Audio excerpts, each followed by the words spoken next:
Hi, I'm Bianca Beck. I'm the Middle East Marketing Manager for the Sovereign Group. And today I'm joined by Simon Gordon, who is our Middle East Managing Director for all of our Middle East offices. Primarily what we do here in the Middle East is corporate services. So that really kind of entails helping foreign investors set up, whether it's from the UK, from the US, Australia, anywhere really.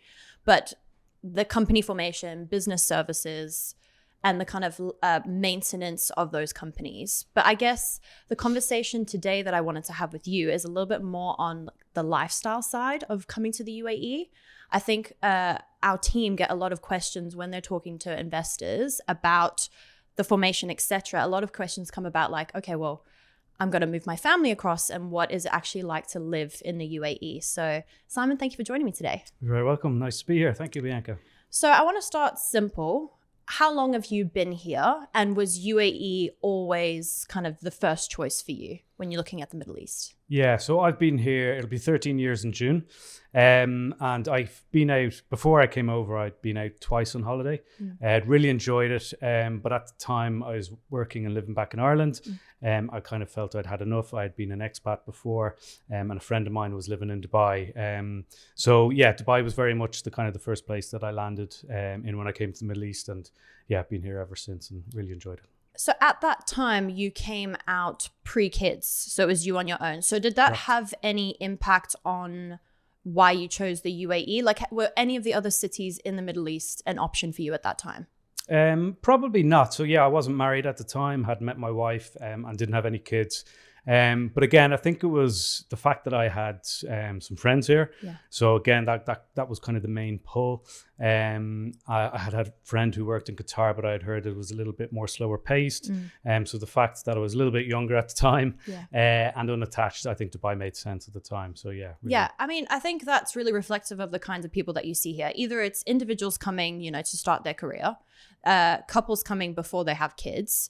And then there's also kind of this new category, well, not new, but definitely a growing category of people that want to relocate with their families, or they stay here long term and they have families here. So how would you describe living in the UAE with a family? A lot of fun, I would say. There's so much to do, and I think with the Arabic culture, it's very much family oriented. So it really is geared towards kids and families. You can see that in the malls. There's so much to do. And again, I think, the obvious one is the weather. Being from Ireland, you get 4 seasons in one day. So it's nice to not have to have a backup plan when it starts to rain. But yeah, that can have a huge impact on your plans. So yeah, I think it's a fantastic place to raise kids. And again, the educational system is fantastic. And again, just having so much to do and so much on your doorstep. And the fact that, almost 85% of the population are expats. Yeah. So everyone is very much in the same boat. And yeah, I think that gives a new and unique opportunity for kids when you're raising them. Yeah, and we'll get into a couple of those points shortly. What I wanted to kind of start with as well is, when you knew kids were on the way, was there ever a consideration about, okay, now it's time to come home? Because I think people often find themselves in that kind of dilemma, right? Like, okay, kids are coming now. Do we want to go back home to our families? Like, what's next? Or do you think more and more families are viewing the UAE as a long-term place to stay, raise families? Yeah, absolutely. I think it's certainly changed. Like in the almost 13 years I've been here, it's changed dramatically. But also as well, my wife's not Irish, so she's grew up in Australia. Perth is very much her home. So there was no pull so if we were both from Ireland, the pull might be to go back to Ireland. But the fact that we're from different countries, Dubai just made sense for us, was kind of the perfect middle ground geographically as well. But yeah, I think it probably depends on what stage you're at with your family. Again, having kids here, it was just, everything made sense for us to stay here. Our work opportunities, thankfully, were great. And again, there was just no real pull or drive for us to go back to either Australia or Ireland. So yeah, we really felt we were in the right place to raise our family. As somebody with a family, or maybe somebody sitting in the UK currently looking at coming to live here, either they're coming to set up their own business or they're coming just to be an employee as part of a new job opportunity. What would you say across Dubai are some of the probably more popular areas, locations, or communities that expats are choosing to live in? Yeah, so you would have the kind of the older, more established communities, the likes of Arabian Ranches, the Springs, the Lakes, which are fantastic communities, and they're great places to live. But now you have so many up and coming communities that are popping up, so you really are spoiled for choice, and there's a lot of positives. To be honest, most of them have all the amenities you'd need, like playgrounds, gyms, swimming pools, etc. So they all have that as a basic requirement, which is great. So yeah, I really do think that there are a lot more choices available now, and you're kind of spoiled for choice, really. Yeah, I do think that's actually impacting where people are choosing, because Dubai is really being quite clever in the fact that usually before you'd base your home choice on what you had access to around you, but now they're kind of building a model where, like you said, you have a gym within your community, you have pharmacies within your community, you probably have a school within your community. So if people want to focus on not necessarily spreading themselves too far, they've basically tailored the packages like that. Yeah, exactly. And you always seem to have these town centres as well in these communities. So as you say, you've got all the shops, restaurants, etc. on your doorstep. And as Dubai grows and gets bigger and bigger population wise, the traffic can get a little bit more crazy. You kind of need those amenities on your doorstep. And I think, as I said, they've become the norm or the basic for each community, which is fantastic. Yeah. And pretty much all communities offer such a range, right? From apartments all the way through to bigger villas. Exactly. And obviously the villa communities are a little bit further out, away from the CBD, which is great. So you don't have the hecticness of the tourists on your door. But the suburbs out more towards the desert, away from the beach, which is where you'll get these communities are a lot more relaxed, a lot more peaceful. And again, ideal if you've got a young family and you're looking to raise kids. Yeah. So somebody who hasn't arrived here yet and is doing their research, which one do you think is the most important in determining, I don't know, where you base yourself? Do you think it's important to choose location of home, where you want to send your kids to school, or basically where your office is based and how long your commute's going to be? Which one do you think people should prioritize when they're thinking about base and all the different elements that kind of fit into what essentially will be your day-to-day? Yeah, great question. I would probably say the priority should be the school. So if you know where you want to send your kids to school, the school itself should be the priority, and then base yourself close to that school. Because if you're 30 minutes away from the school, if you have a couple of kids, there might be different drop-off times, extracurricular activities like sports, etc. So one of the parents might be going back and forth like a yo-yo all day. And again, if it's 30 minutes away from your home with traffic, could that be 45 minutes an hour? So having experienced that ourselves, so we're located very close to our school. My wife predominantly works from home, which is great for us. And she does a lot of the heavy lifting when it comes to the school pickups. But again, it's just we're 5 minutes away from the school, which makes things so much easier. Her office is in a different location to mine. So if we were to work off our office location, again, being in different locations, it's going to not suit one of us. Again, I said she predominantly works from home, but obviously she still goes to the office. So I think schooling's the key, in my opinion. And if we were to move, the next community that we would move to would have to be close to the school.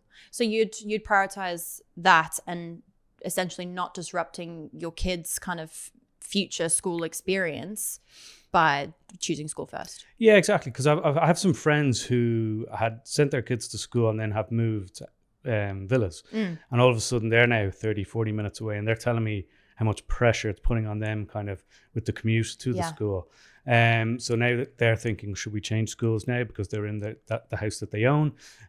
So that I hadn't really thought about that until I had the conversation. But yeah, that's why I kind of think it's more, for me, that would be the priority. Okay.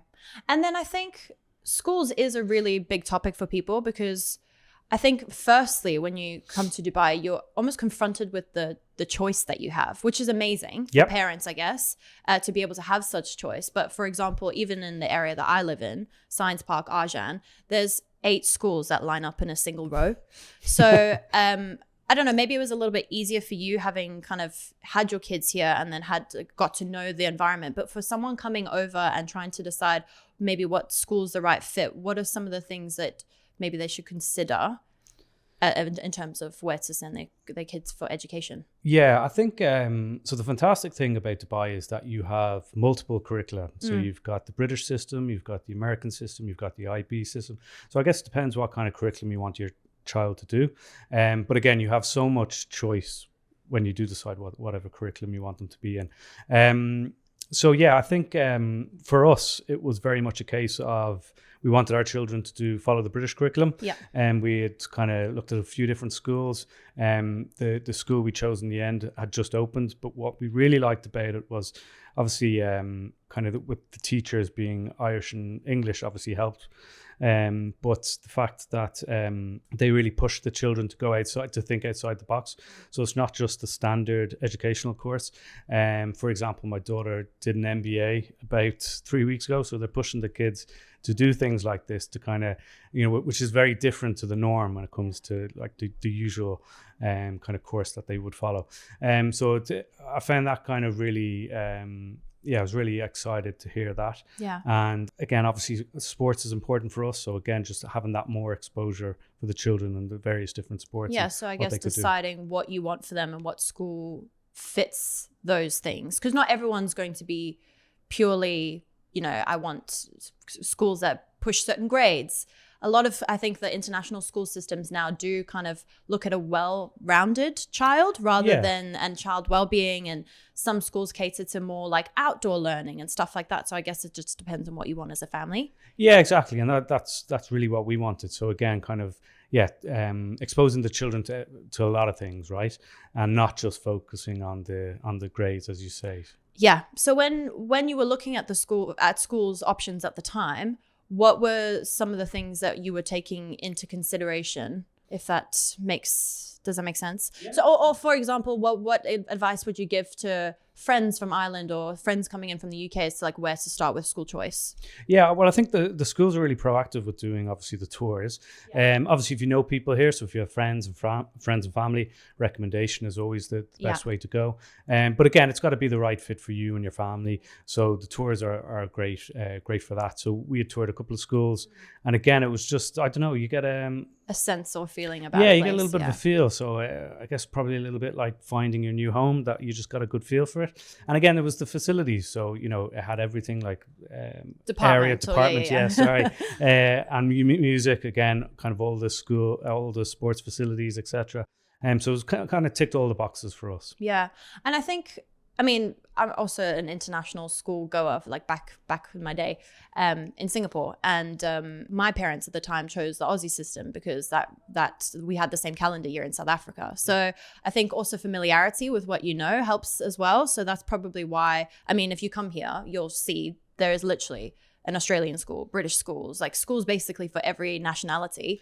And sometimes that's a softer landing for kids, especially if they've come in from a system like that.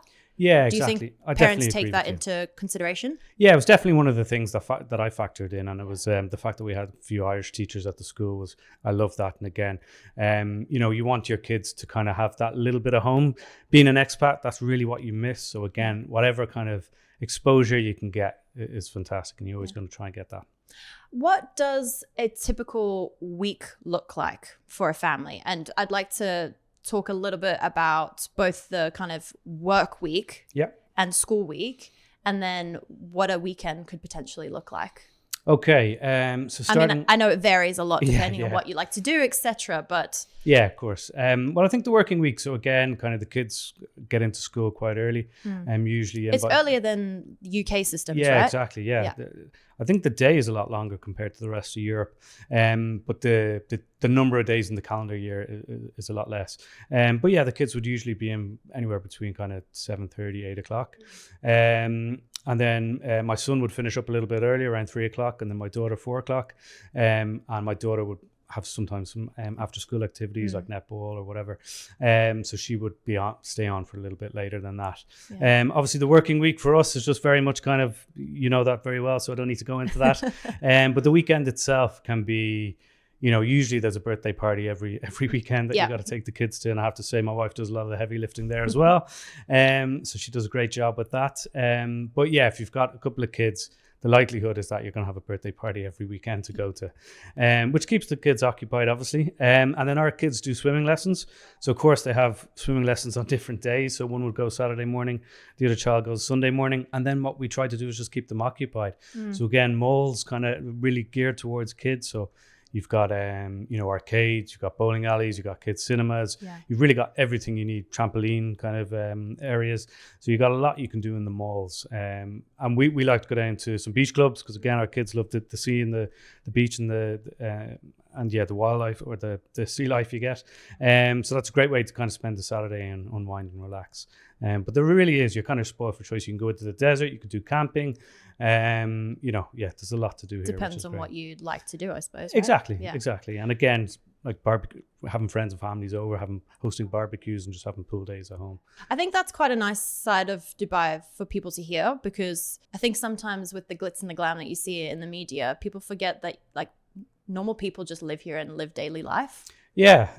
You know what I mean? Like we spend weekends at the rugby club and it's like a very normal, like down to earth kind of life. It's not always just like out partying, brunches, like, you know what I mean? Like I think there's a bit of a reputation about that. And maybe that is what you come to Dubai for. But there's also a very like chilled, easy side of living in the UAE. Yeah, exactly. And I think when people come out on holiday, like a few people always tend to be like, how do you do this all year round? I go, well, I don't. It's like, I've got a young family. I kind of, I only do this when visitors come over. Yeah. It's like a treat for us. And I kind of feel like I need a holiday after that. But but it's fantastic been able to do those kind of things and stuff like that. But yeah, as you say, it's not really the norm. It's kind of a lot more relaxed and low key.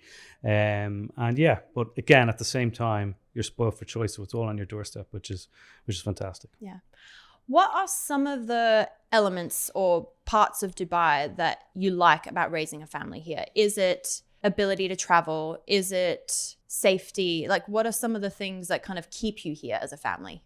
Yeah, I think definitely safety is one. So again, it's unique. Like Dubai is so unique in that sense. Like the crime is virtually zero. So that's really reassuring when you've got young kids and stuff like that. I think the fact that Dubai is a fantastic gateway to the rest of the world. So again, we're so close to Europe, Africa, Asia. Back in Ireland, like the thought of maybe traveling to the likes of Sri Lanka, Zanzibar, it's such a trek from Ireland, right? But here it's really on your doorstep. It's about 3 hours away. So things like that really kind of make a big difference. And again, just the expat community, to go back to that, like I've never been somewhere where people are so open and want to meet, because everyone's in the same boat, right? Yeah. Everyone's here for a reason, and everyone stays here for a reason because they really enjoy it.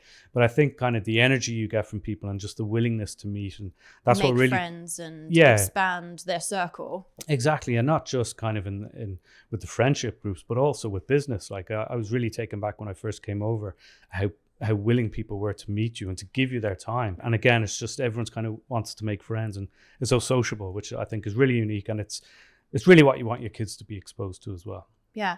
And the multicultural side of obviously working is huge. But have you found that your friendship groups are probably more diverse and mixed with different nationalities as well, just because purely the variety of people we're surrounded by? Yeah, absolutely. And it's I think that's, again, just the fantastic thing that talk about our kids being exposed to various different cultures. It's like, it's fantastic I've always found it fantastic for me to be kind of exposed to those kind of cultures and learn more about kind of different cultures around. So yeah, it's really unique in that sense. And yeah. And how do you think that impacts your kids? Because obviously schools are like workplaces are super multicultural, right? So even though we say, like, if you're an Aussie and you want to send your kid to the Australian International School, there's going to be a huge variety of cultures. How do you find your kids differ from maybe the way you were brought up in terms of what they're exposed to and who they're surrounded by? Yeah, I think it's like so the schools are very good at doing International Day. Yeah. And I don't think I ever did that when I was back in school. But again, everyone was Irish, right? And haven't gone to school in Ireland. But here it's like they really push it. And so it's great for the kids. And they would have food stands like at the various international days. So the kids are getting exposed to this sort of stuff in school and not visiting the countries and stuff like that. But I think it's just, it really is one of the strengths of Dubai. And I think, again, you're not really going to get that in many countries because, again, it's really rare that the majority of the population are expats. Yeah. But again, I think it's a fantastic thing, and you want your kids exposed to that. And just going back to that point that you had there about international days at schools, how involved are parents in a school environment here? And how does that compare? I mean, you've only ever had your kids here, but I mean, I'm sure you could speak on, experiences of your friends, I feel like what I see is there's a lot of family days where families can get involved or parents can get involved. Do you think that schools here involve like a family aspect a lot more? Yeah, they really encourage the parents to get involved. So they would have like show and tell days for Father's and Mother's Day. They usually invite the parents in to kind of spend it with their kids and kind of see what they're working on and stuff like that, which is great. But yeah, and obviously various different sports days, etc. So you really do get a chance to kind of, really be part of that journey with the school. They're really good at encouraging the parents to get involved. And usually there's a class group on WhatsApp. So again, you're learning about all the parties, what's going on in the school. And again, all the parents are really great at interacting with one another. And yeah, you kind of never miss a beat with technology these days, right? You know everything that's going on. But that is really one of the great things, I think, as well. And I feel like, okay, you can't really have a conversation about moving here without maybe getting people to think about cost considerations, because I mean, one of the great things about living in the Middle East or in the UAE is that tax-free salaries is a huge bonus. But when it comes to, I don't know, just general considerations for families and kind of expectation setting as to what your outgoings are going to be. Yeah. I mean, I don't necessarily need you to list numbers or anything like that, but what are some of the cost considerations that people should be thinking about when it comes to raising families here? Yeah. So I think, of course, property is going to be a big one, right? Whether you're looking to buy or looking to rent, it would be a lot more expensive than back home. School fees. So again, if you're an expat here, you're certainly going to be looking at the private schools. So again, private school fees come with that, which can be quite expensive. And the cost of living is a little bit more expensive, generally speaking, compared to the rest of Europe. But again, that's the kind of the price you pay for living in a tax-free environment, right? Yeah. Everything kind of balances out. So what I would strongly recommend is just making sure you do your research. Like, you would never move somewhere without having visited the place. So definitely kind of, come out and check it out. Yeah, exactly. Immerse yourself in it and kind of, but I think they would be the two main kind of cost considerations would be kind of housing and schooling.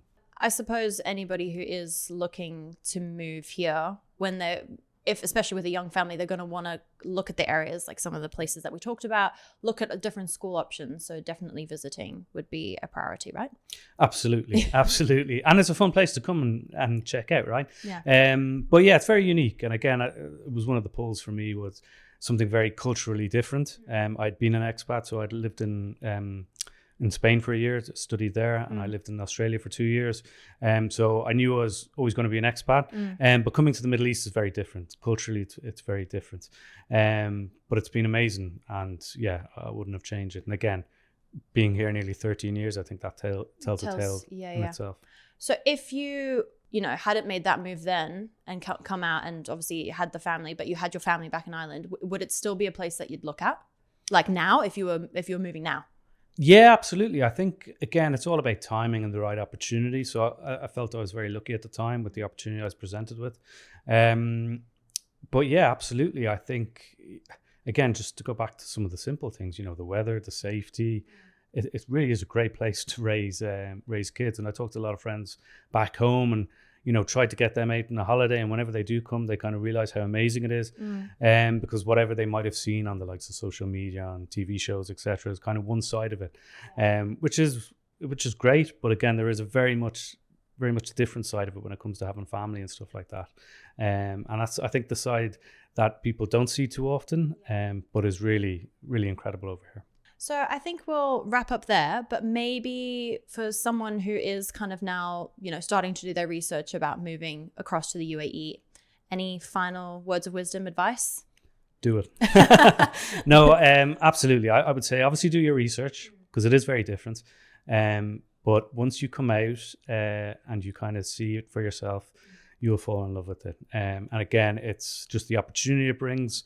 And it's ever evolving as well. Like it changes so much, and it really is. Dubai really is just trying to be the pioneer in everything, right?